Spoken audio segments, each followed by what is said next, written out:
ना चांगला रस्ता, ना सांडपाण्याचा निचरा होण्यासाठी गटर, ना स्ट्रीट लाईट. सार्वजनिक शौचालय आहेत, पण झाडाझुडपांनी वेढलेली आणि बंद अवस्थेतली ही स्थिती आहे हेरले गावातील तिरंगा बेघर वसाहतीमधील.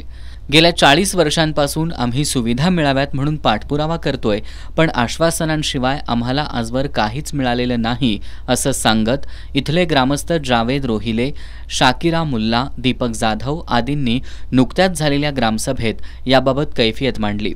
यावर सरपंच आणि उपसरपंचांनी स्थानिक ग्रामपंचायत सदस्यांकडे तक्रार मांडा असं सांगितलंय.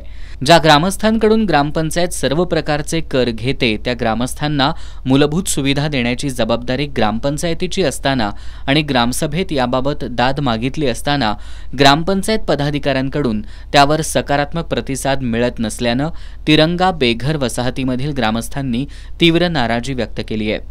गावातील अन्य भागांमध्ये रस्त्यापासून इतर सर्व सुविधा मिळत असताना बेघर वसाहतीमधील ग्रामस्थांवरच अन्याय का, असा सवाल ग्रामस्थांनी उपस्थित केलाय आणि या परिसरात तातडीनं सुविधा उपलब्ध करून द्याव्यात अशी मागणी केली आहे.